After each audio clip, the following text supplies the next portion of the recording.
Every man walking this earth has a war, but not every war is the same. Some men fight for comfort, some men fight for status, some men fight battles so small they'll be forgotten by next week. But you were handed something different, something heavier, something that bends the spine and cracks the ribs and makes you question. He remembers. He remembers because he's the one who assigned the war. And God does not send his darkest soldier to easy wars.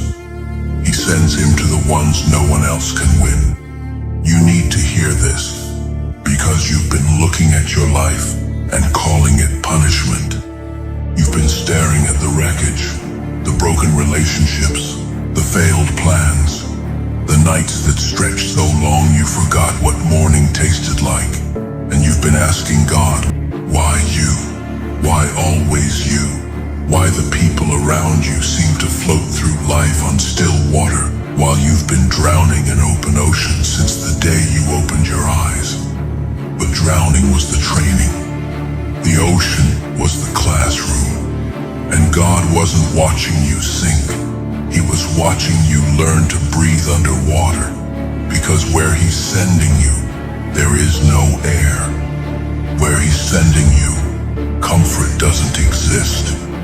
And if he had let you grow up in peace, in softness, in a life that made sense, you would have died in the first 5 minutes of the war you were actually built for.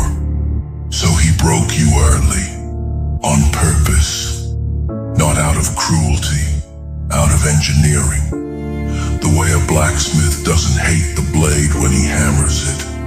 He's not punishing the steel. He's making something that can cut through anything without breaking. And every hit, every loss, every betrayal, every night you thought was your last was a hammer strike, precise, measured, agonizing, and necessary. You didn't understand it then. You don't have to. Soldiers don't get briefed on the full campaign. They get orders, and your orders were simple. Survive this. Don't ask why. Just survive it. And you did. But survival changed you. It had to. The man who walks into fire and the man who walks out are never the same person. Something burns away. The need for approval, gone. The need to be understood, ash. The fear of being alone, of being rejected, of being forgotten, all of it turned to smoke. Somewhere between the third and fourth time life put you on your back, and the world stepped over you like you were already dead. What's left doesn't beg. What's left doesn't flinch when the ground shakes. What's left is a man stripped down to something so raw, so ancient, so close to the bone that there's nothing soft enough left to wound. You can't hurt a man who's already bled out everything he was afraid to lose. And that man, that version of you, is the one God needed.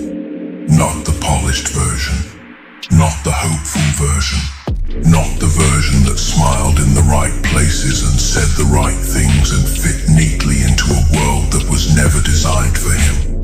God needed the version that crawled out of the grave with dirt still in his lungs and fury in his blood and a faith so beaten and scarred that it doesn't look like faith anymore. It looks like war. That's the soldier he sends to impossible battles. Think about it. Really think. If your life had been gentle, would you be able to carry what you carry now? If love had come easy, would you know its real weight? If success had arrived on time, would you understand what it costs to build something out of nothing with hands that have been broken and reset so many times they don't even shake anymore? No, you wouldn't.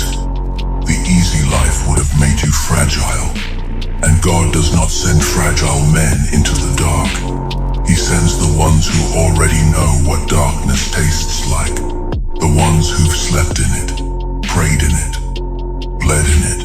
The ones who stopped being afraid of it because they realized the darkness was never the enemy. It was the training ground. And your training ground was crueler than most.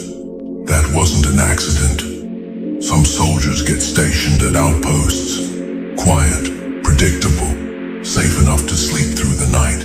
But you got stationed at the front line before you even knew there was a war. You were taking fire while other men were still learning to stand. You buried people while your hands were still small. You learned about betrayal before you learned about trust. And that backward education, pain before peace, war before rest, suffering before understanding, that was the curriculum of God's darkest soldier. He didn't explain it.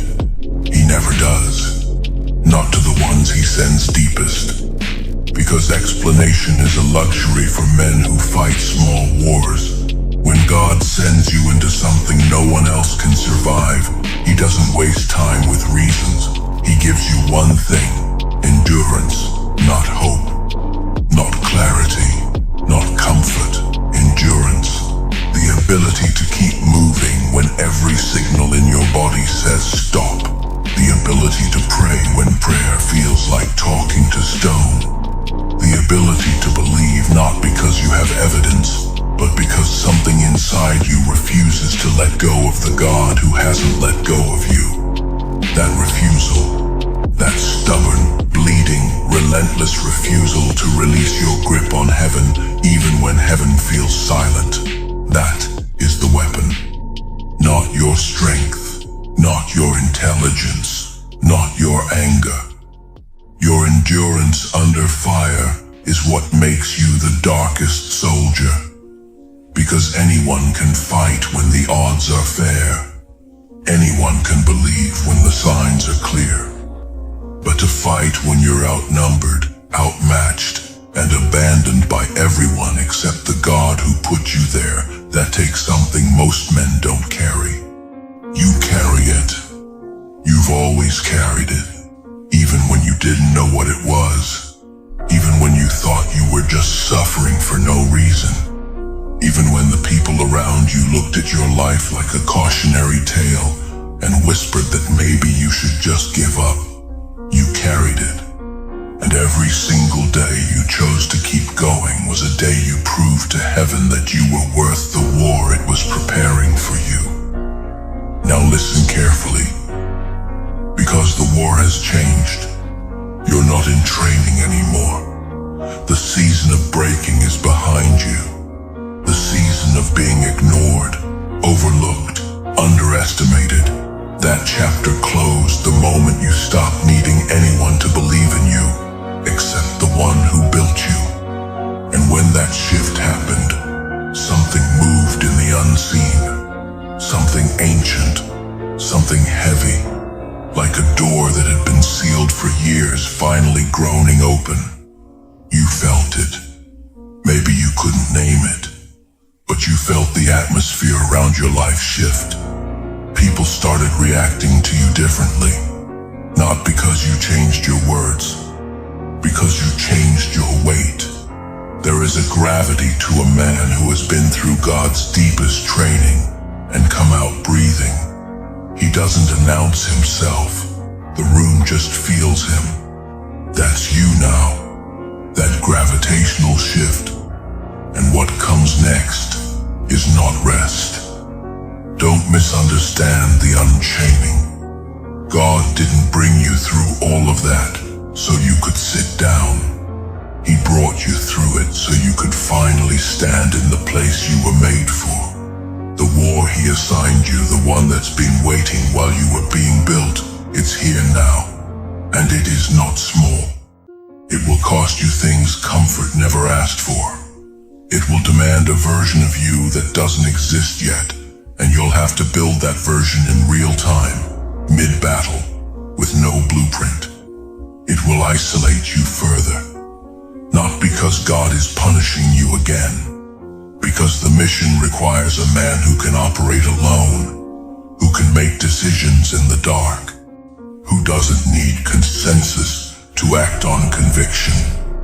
That's why he trained you in isolation, so you'd stop needing a crowd to confirm what your spirit already knows. The war is not against people. Remember that. The enemies in your life, the ones who hurt you, abandoned you, dismissed you, they were sparring partners, training dummies. The real war is against everything that tells a broken man he can't carry God's purpose. Against every voice in the dark that says your past disqualifies your future. Against the lie that says the amount of pain you've endured is evidence that God forgot you, when the truth is the opposite. The pain is evidence that he remembered you, that he looked across every soul he ever made and said, this one can carry what I need carried. This one can walk where I need someone to walk. This one won't stop, and you haven't stopped.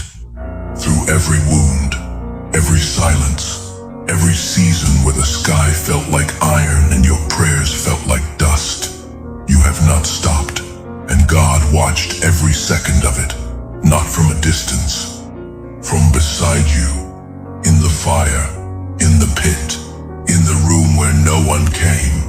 He was there, not speaking, not rescuing, just present. Because some wars require the soldier to feel alone, so he learns that alone is enough when God is the one who sent him. You are enough for this, not because you're whole, because you're scarred in exactly the right places. Every wound gave you a skill the war will require. Every betrayal taught you a discernment no book could teach. Every failure built a resilience that cannot be manufactured in peace. You are not damaged, you are equipped. And the equipment looks ugly because it was forged in fire, not a factory. So when they look at you and see someone beaten by life, let them. They can't see what God sees. They see the scars, he sees the armor. They see a man who barely survived. He sees the only soldier he trusts with the hardest war. Walk into it now. Don't wait for permission. Don't wait for readiness. Readiness is a lie comfortable men tell themselves so they never have to move. You will never feel ready. You weren't meant to. And let faith fill in what courage can't cover. Walk like the soldier you are, heavy, steady, unhurried. Not because you're slow, because every step costs something, and you've learned not to waste movement. Walk like a man who has buried his old self so many times, he no longer fears the shovel. Walk like the ground knows what's coming before your foot lands. Because God does not send his darkest soldier to easy wars. He sends him to the war that will define what heaven stands for on earth. He sends him to the front line of something most men would run from. He sends him not because he's disposable, but because he's irreplaceable. Because no other soul was broken in exactly the right pattern to fit this mission. No other man carries exactly this scar, this endurance, this unnatural patience forged in a furnace. No one else survived. You are the one. And the war you were made for doesn't need you perfect. It needs you present, scarred and standing, tired and faithful, alone and certain. It needs you exactly as you are built by ruin, carried by God, aimed at something the world hasn't seen yet. So go. The darkest soldier doesn't ask if the war is fair. He asks if the order is real. And the order is real. It has been real since the first night you cried out, and heaven answered with silence instead of rescue. That silence was not absence. It was the deepest kind of trust. God gives the trust that says, I will not comfort you because I need you uncomfortable. I will not save you because I need you dangerous. I will not reveal the ending because I need you faithful without sight. And you were. Through all of it, you were. Now heaven stands behind you, not beside you, behind you. Because you are the front line, you are the point of the spear. And where God's darkest soldier walks, the war has already been decided. They just don't know it yet.